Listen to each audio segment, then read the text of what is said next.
It's showtime, folks. Oh, wow. Well, I guess So let's get. supposedly we're going to talk about a movie.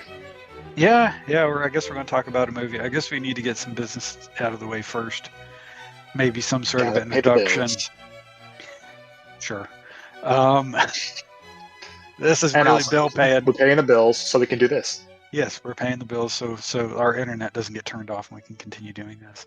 That's right. So I guess we are Hydro Man Ran.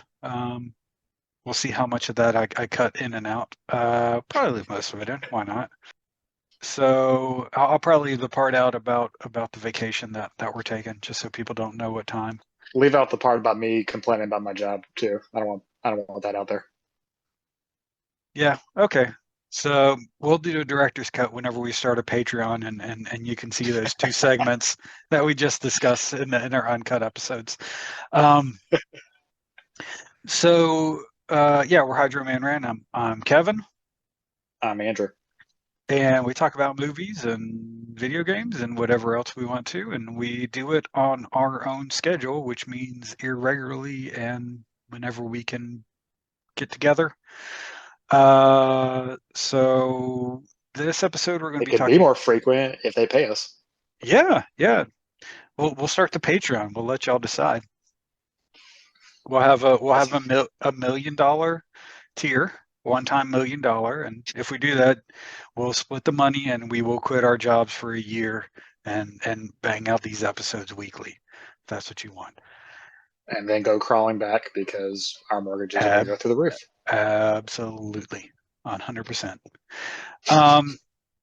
So we're talking about the Square from 2027 today. But real quick before we do that, our next episode, just to get it out of the way, is we did cross 50 subscriber mark. And we actually have 60 now. So we are going to be doing a film spectacular. We're doing 6 films. Hydro Man Ran Goes to Space. It's going to be the name of the episode. So we're doing Abbott and Costello Goes to Mars, which I've already watched, and that title I'm very excited about that one. That title is a lie, but we'll discuss that. We're doing Muppets from Space, so a little bit different there, but I didn't want to do all horror films for Andrew's sake. We are doing Moonraker, of course, the classic James Bond. We are doing Hellraiser 4 Bloodlines, which I'm sure Andrew is thrilled about. We are doing Jason X, a film with the best kill in the entire franchise, in my opinion. And then we were doing. I've actually seen that one. I've seen all of these except for Muppets in Space. And then we are doing the true classic, the creme de la creme, Leprechaun 4 in Space. So very, very thrilled about it. We actually have somebody who's following the channel now, only because I promised that we would do Leprechaun 4. It's a YouTube channel called like Leprechaun 4 in Space or something like that. Like that's this guy's obsession. So maybe we can get some good fans down. No, the fan, the singular fan. The fan. Yeah. Can't let the fan down. the only fan of this film. Shout out to the fan. Yes. So we'll be doing that next time. I have no idea when we're going to get around doing that. That'll probably be an in-person thing, and then we actually have to watch all 6 of these films. So it may be another month or 2 before we can figure out the logistics of that. So we're discussing The Square from 2017. It's a Swedish film, correct? Denmark. Yes, you're correct. Directed by Ruben Östlund, I think is how you say his name. He did Force Majeure was the film before this, and then he did Triangle of Sadness. I think that was 2 years ago. And that was I think it was 1 year ago. 1 year ago? No, it was 2023. No, it was 2022 because was it near the end? Yeah, because because I didn't watch it till after we did our top films of 2022 or whatever. But That's right. it would have made my cut because I really, really liked that movie. That was a fantastic film. I remember you Um, mentioned that. Yeah, this, I'm looking at it now. When did it come out? It says 2022. I just can't see exactly. Okay. It doesn't say when.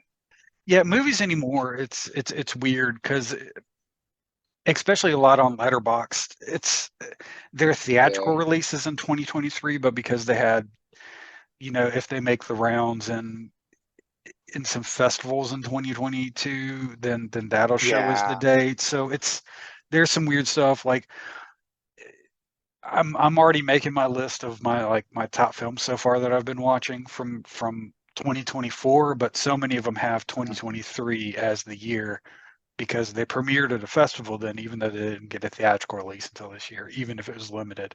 So yeah, it's Yeah. it's it's it's I kind never of count it if it's in a festival. yeah. I decided not to because there was a lot of movies that I'm hoping stay at the top of my list and we can talk about next year. So I don't think we're big enough to have a fan base like outrage over that. So we'll be all right. no, but I mean, there's always some. I mean, we've already gotten one troll hit our channel, so I mean, now that we have 60 viewers, I mean that percent that chance goes up even more. So That's true. yeah, which that's fun. That's fine. I like. We're gonna have two troll by the end of the year. I'll take them. That's views. Well, what's great is the guy that commented on that video. I don't think he realized that when he started commenting and going back and forth with me, I saw our views spike up because it was hitting the algorithm that we were getting interaction. So I was like, oh, people like it. All right, let's give it to more people. So trolls, please. Like y'all don't even realize the thumbs down that actually helps us out too. I don't care. Yeah, give us a thumbs down. You don't have to give us a thumbs up. We'll take it. Oh Any well, sort of that was me, interaction. but Okay. I'll keep doing it. Okay. Well, you have like 10 accounts, so even if your thumbs down is only with one account, it's okay.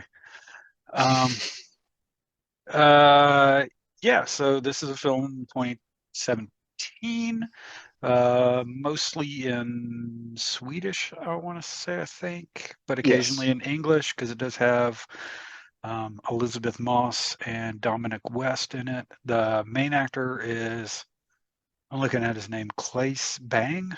I'm sure I'm ruining that name. And then the guy on the poster I that feel like it's everybody, Kloss. Klaus, I that's feel like probably it's right. Kloss. Yeah, you're probably right. And then the guy on the poster is of course Terry Notary, best known for basically being an ape in almost every ape that Andy Serkis isn't. I don't know any other way. Both of them Well, played King Kong, interestingly enough. Um, also, also known for being Groot though too. was he Groot? Yeah, he was Groot. Groot on set, Vin kind Diesel, I of. think, was the yeah. Vin Diesel was the voice. He was Okay. the motion capture, and he was also He Cole was, Obsidian. yeah, Cole Obsidian. I knew that one. Yeah.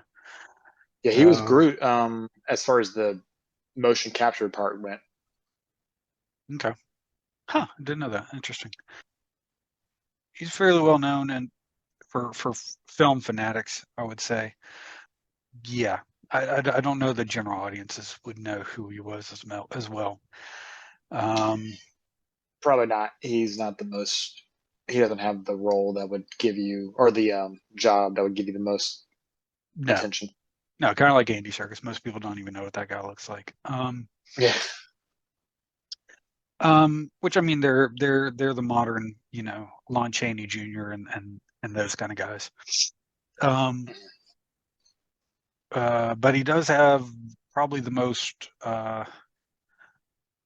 memorable scene in this movie. I would say so. Um, This is the his scene is the scene that everyone talks about when if they talk about this movie. yeah, and I mean it's a fantastic and interesting scene on groupthink, really, more than anything. Mhm.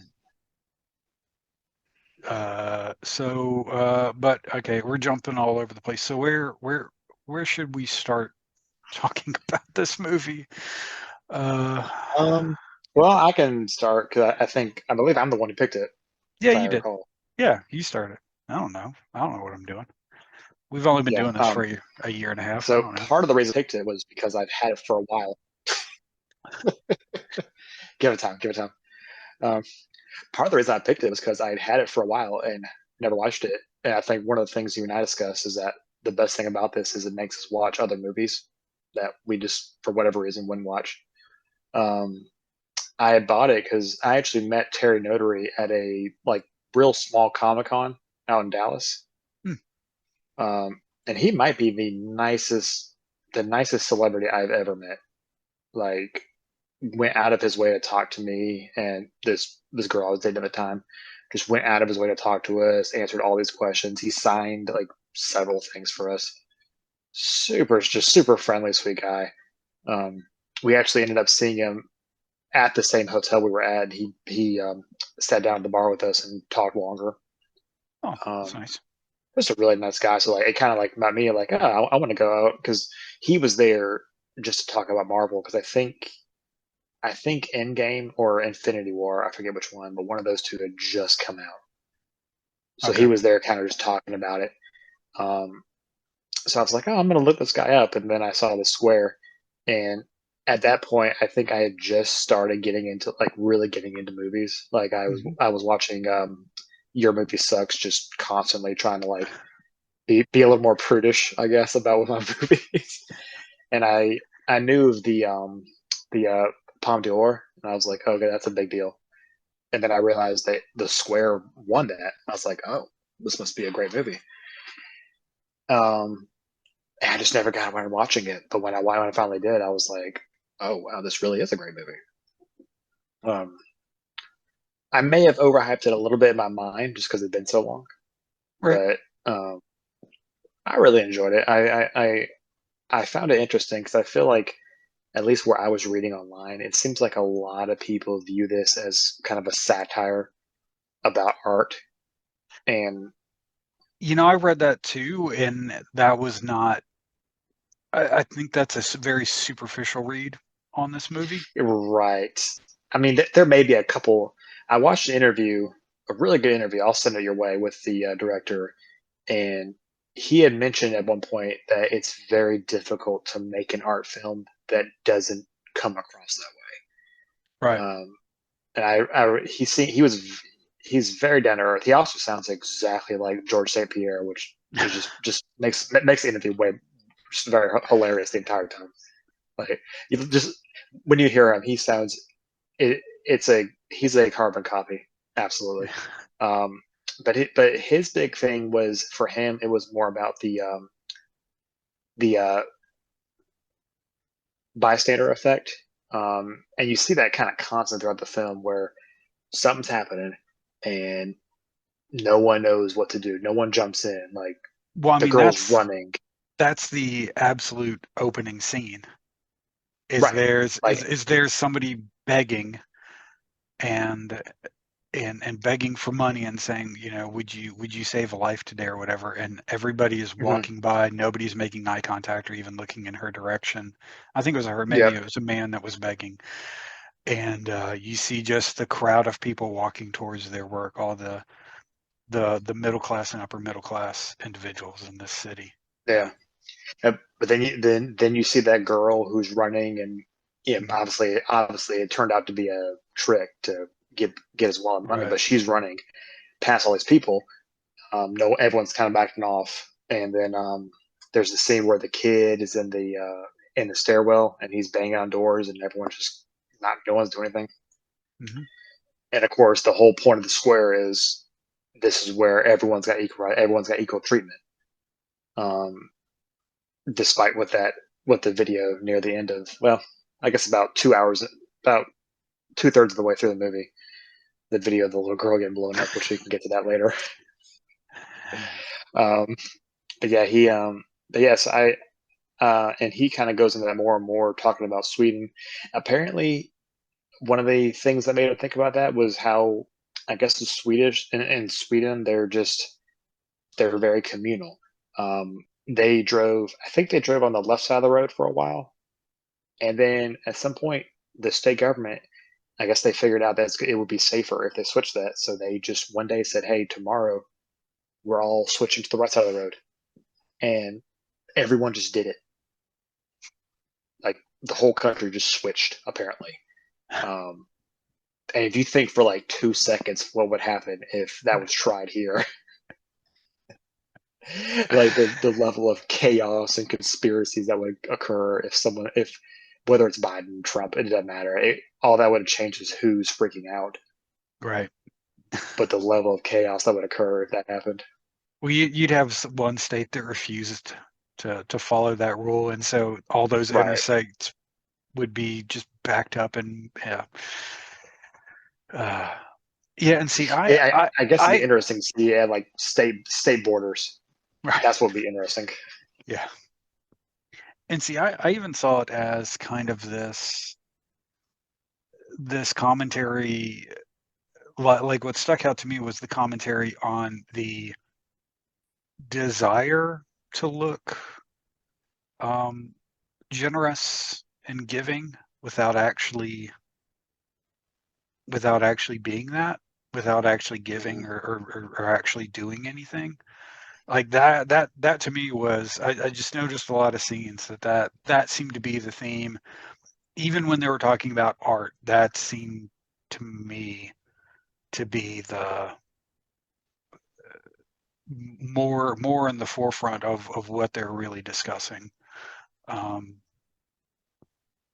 uh, uh, him putting the letters in all those doors and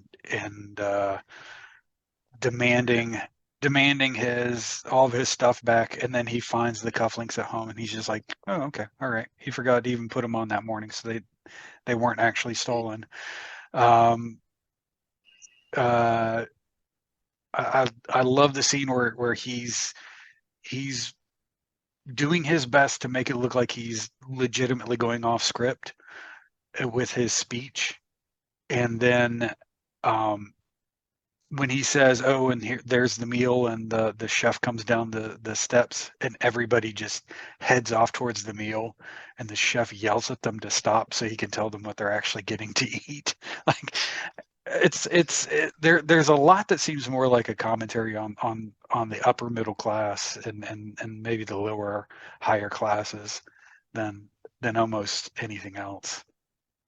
But he mentioned several times that he's mentioned various commentaries on capitalism and things like that. So I think with that comes often is going to come some kind of critique of the higher classes just by Oh, default. oh, You absolutely. can't really oppose capitalism or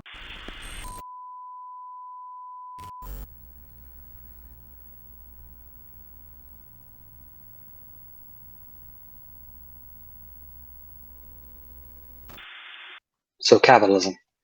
Capitalism bad.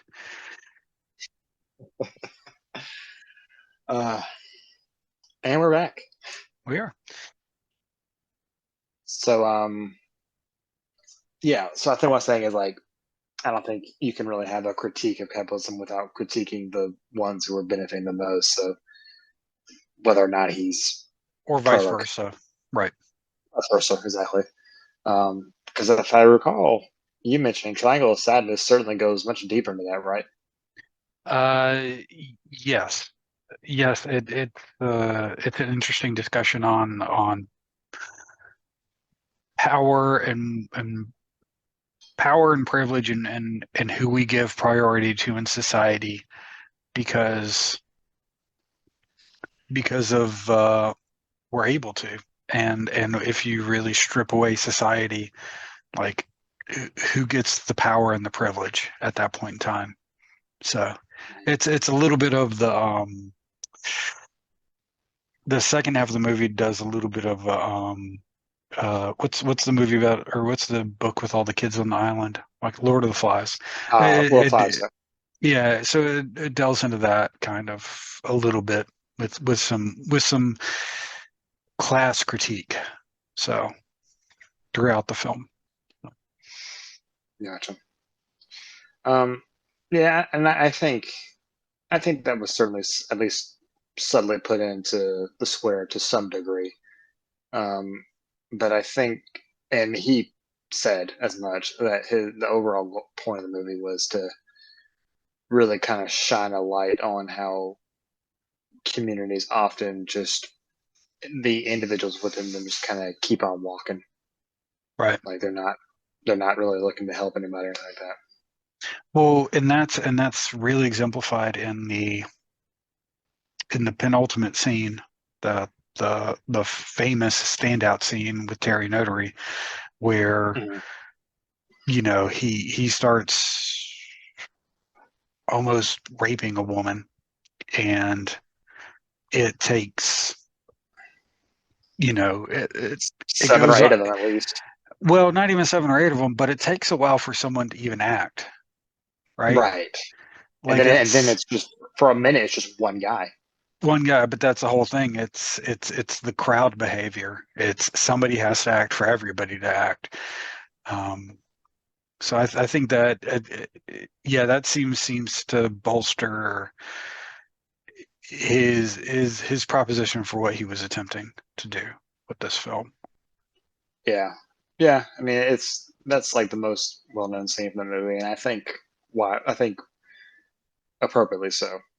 Yeah, Um, I found another video online, and Terry Notary is just he's incredibly talented. He has the various walks of like each type of ape.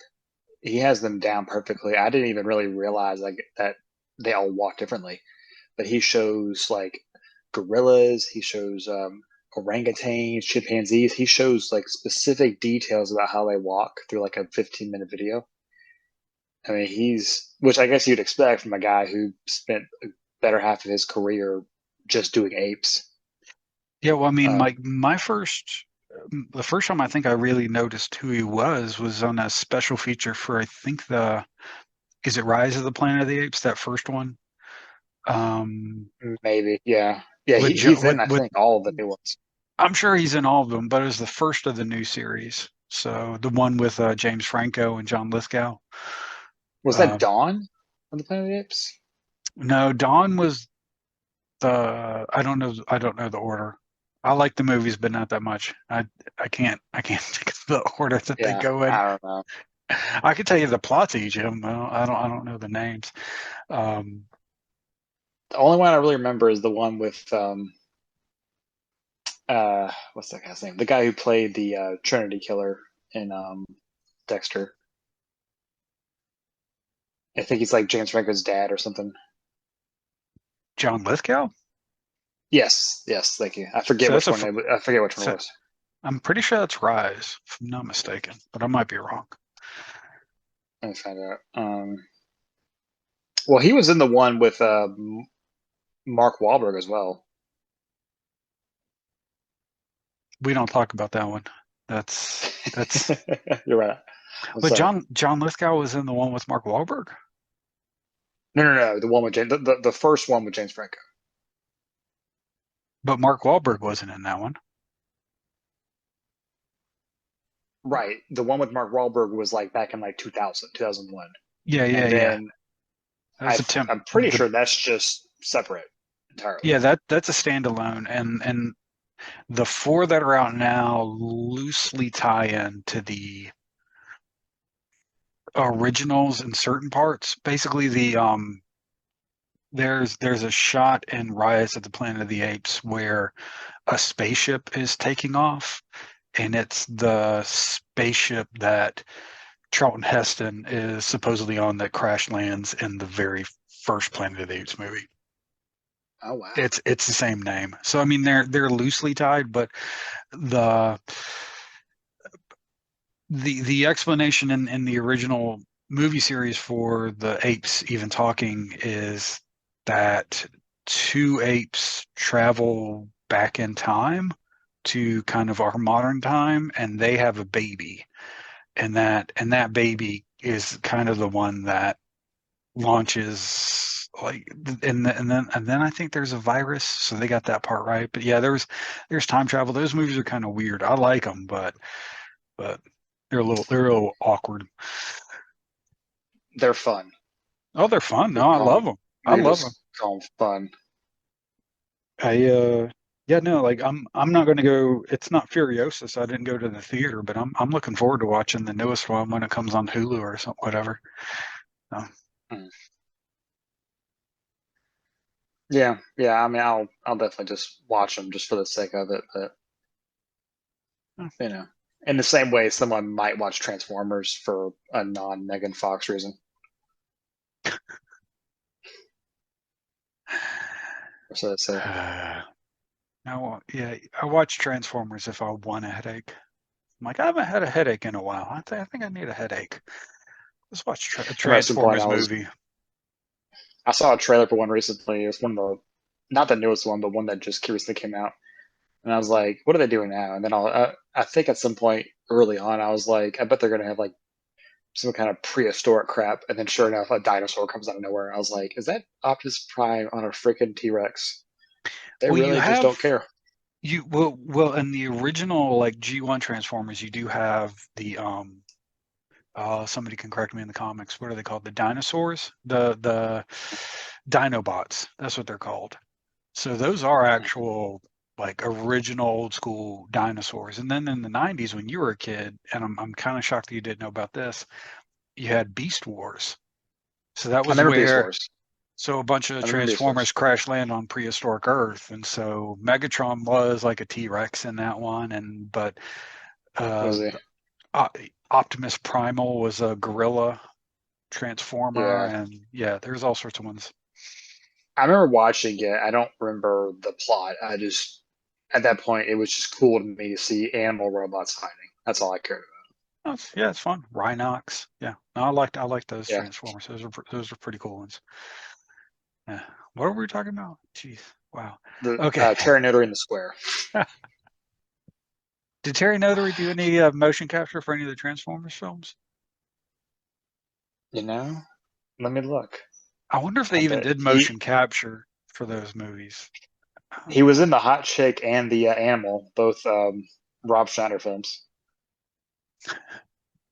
I don't He know was that. in Tarzan too. I don't know if that counts as a ape film. I guess it kind of Well, does. 100%, because he had to have been an ape in that, because Yeah. those Oh, were yep, yep. all CGI. Transform. That's true. Transformers. Revenge of the Fallen.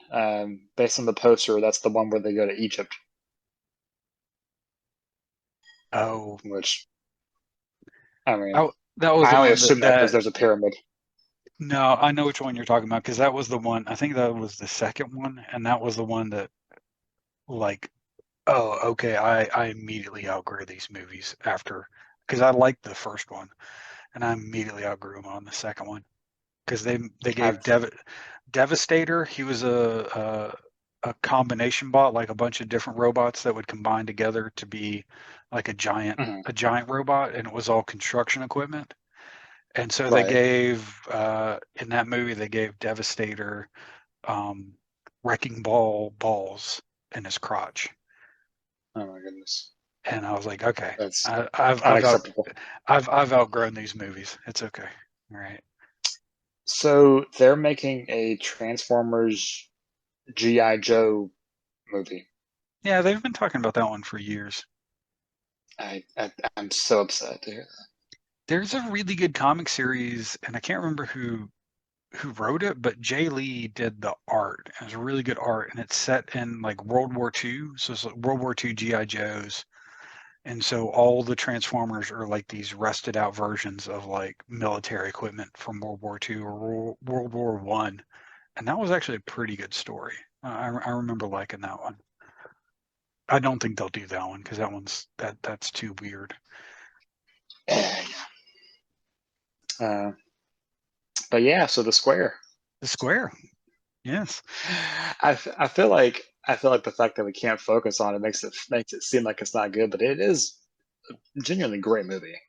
It's almost it kind of reminds me of and this will make sense when I complete my thought. It kind of reminds me of Search for the Holy Grail, Monty Python and Search for the Holy Grail, where Okay. there's a series of disconnected vignettes that are somehow loosely tied together by the characters. Like there's a very, very loose plot to the square. He gets his stuff stolen from him. He wants to get it back, and he he uh he accuses someone who's innocent, and they get mad at him. I mean that's really the Right. plot. And then he has to seek forgiveness from him at the end, or he tries to. Yeah. Um, Yeah, I see that. I mean And that yet that's at like the his character arc, right? I mean that's yeah. right. And yet at the same time, you could have a movie if you just took out that kid. Yeah. Like just take out that whole portion. You still have a solid movie. Obviously you gotta change some things at the end, but it could just end with him Yeah. kind of leaving in disgrace. Yeah. Well, he leaves in disgrace because he was just distracted by the kid. Sure, but you could find a different reason for him to be distracted. Oh yeah, yeah. He's got two little girls. He's got an ex-wife. Sure, you could find Yeah, I mean, you could find hundreds of reasons for him to be distracted. He has his own ego. Just give him something else, right? But even then, yeah. it's a series of vignettes. Like think, like where do the social media experts who are trying to explain what you need to have a viral video, and breaking down all the components, and I mean like that's just a vignette of a scene. Like it Right. yeah, it loosely ties into the plot, but it's a scene, all like it's its own singular story and scene. You can almost just watch that scene by itself. You don't need to know the rest of the film, and you understand that the actual scene, you know, with Terry Notary. I mean, that's a scene unto itself. It's not even, you know, it's tied to the theme. It's not tied to the plot, you know. Hmm. And Yeah. so, I mean, and I'm not saying that's good or bad. I can see how that can irritate somebody who just wants to sit down and watch a well plotted movie and doesn't really want to watch something that's it's not even character driven. It's theme driven, which is really weird. You don't see a lot of movies that are just completely driven by that, by just Mhm. conveying a theme scene after scene. So it's, I guess it does make it a little bit more difficult to talk about in that It regard. is. Because we probably should have like written down all of the scenes and just gone through all of the scenes and what does this scene mean? Because that's like how that's really how you would dissect this movie is what does this scene mean? What does this scene mean? What does this scene mean? And then as a whole, what are all the scenes combining, telling you? And I mean, I think we've Yeah. discussed what combined it tells you, but yeah, it's Well, and as a director, he's not someone who does things on accident or just does things for filler. Like no. there's very little wasted movement within these films. Not Oh, just the square, but in general, he doesn't waste time. oh, 100%. But I mean, I could see someone who came into this not expecting this film to be like, why was Elizabeth Moss' character even there? What was the point of all of that? Hmm. And I mean, Yeah. it helped convey a theme. Like all of her scenes. I mean, sure, I don't know what the monkey sitting on her couch really means. I have no idea, but I can't explain that. Maybe the director can, but yeah, I mean, you could. It's I don't interesting know. how there's a lot of little things like all of her stuff could be cut out and you would kind of have the same film, but I don't think it would feel as complete. Like it feels very complete with her. I think it drives theme, it drives his character arc. Mhm. Well, in some ways, it's a character study on what's his name, Christian, on the main character, Christian. Yeah. And she her existence there kind of reveals certain things about him, and you can still do that without her, but she's a very useful character to bring out. different aspects of his character and to kind of show who he is, and maybe to some degree even hint at more of what happened with him and his ex and all that, and maybe even just the way he relates to women in general. Yeah, no, I think that scene where one the pretty hilarious scene where she's trying to throw his condom away for him. Very weird moment of paranoia. Yeah, and then, but I think the scene, and again, we're talking about it like scenes. It's little vignettes.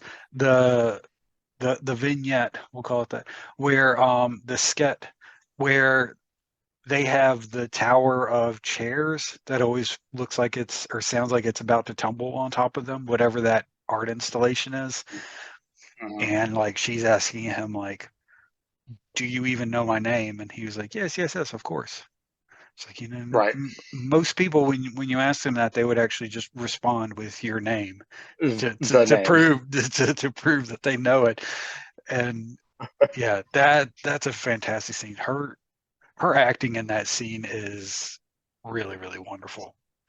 I've always liked. Great job of. I mean, I'm not a big fan of Handmaid's Tale, but everything else she's been in, I've really enjoyed her acting in. I never saw it, but yeah, no, I've always enjoyed her. Yeah, Handmaid's Tale seemed like it came across in the trailer as just really preachy, and I was like, just not interested. It is. It's supposed to be, this is do? Trump's America. I'm like, okay, come on, guys. Oh.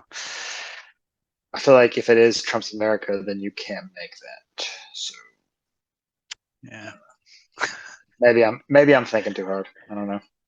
I don't know. Maybe the book's better. I might go back and read that at some point in time. But I have zero doubt that it's better. no, it is. It's a book from I think the early '80s is when it was written. Oh well, in that case, yeah, it could be actually. So it's probably like a commentary on like the rise of Christian nationalism with Reagan is probably what the original intent of it is supposed to be. Could be. With Falwell and all those fun people. But yeah.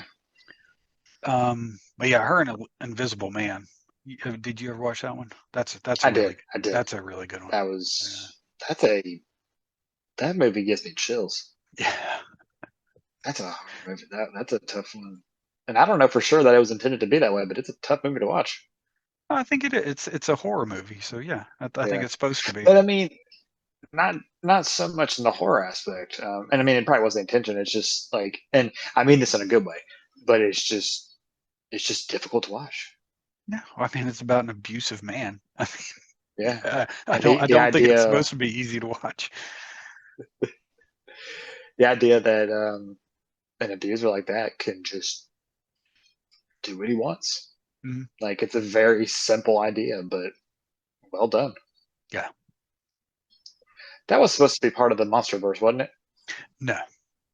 It wasn't? Okay. That's a standalone. No, that was just, they only made The Mummy with Tom Cruise. That's the only one they ever got through. I don't know why I thought that was supposed to be part of the MonsterVerse.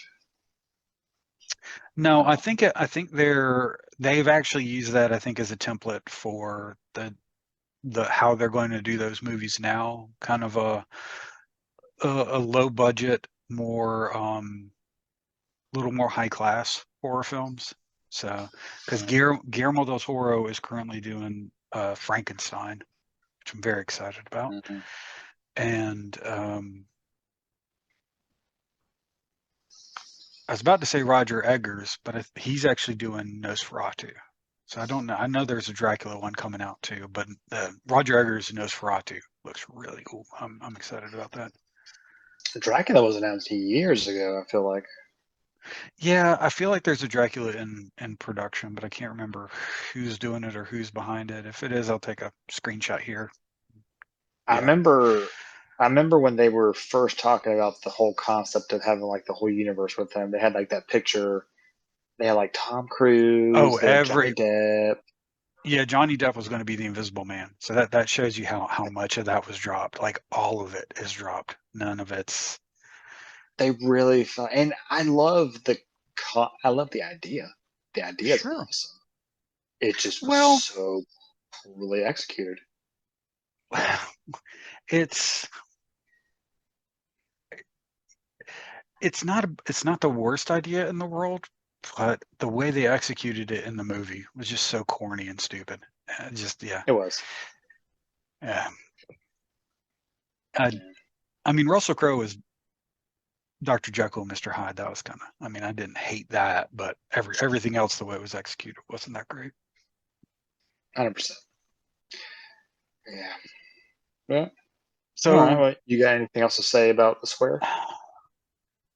I have so much, and yet I can't think of what to say. Like it's one of those movies. Like I really recommend everybody watch it. I think take into Yeah. consideration what we've said about it. Like I don't think it's one you can just sit down and watch for fun. Like you have to kind of be in a Yeah. mindset to watch something a little bit. Like it is a very funny film. It's a very entertaining film. I don't want to say that it's not, but it's not a standard film. And it's not No. weird enough to be art house. Like I don't want to make it sound like that. It's just take into consideration like the whole vignette aspect that I said. Like it's scene after scene that are loosely connected to each other with It a was very central much. character. It was clearly not designed to be an art film, but also not designed to be a Hollywood film. It was. No, He really didn't care what it appeared to be. He just wanted to make something that he yeah. believed in. I think. It feels more like a really good novel than a Yeah. movie. The way the plot structure kind of is, where things happen that are kind of loosely related and they maybe tie in a little bit, but it's not like this scene causes this scene to happen, causes this scene to happen, causes this scene. It's just a bunch of it's just a shotgun blast of a bunch of different scenes that all Right. all came from the same gun, basically. Yeah. And the gun is the theme. I don't know. Does my allegory make sense? I have no idea. As an American trying to describe a Swedish film, we're going to use a gun to describe it. Okay. We truly are just primitive apes, just like Terry Notary. Yeah. Yeah. So I guess the question we always ask: do you think Papa would have liked this movie?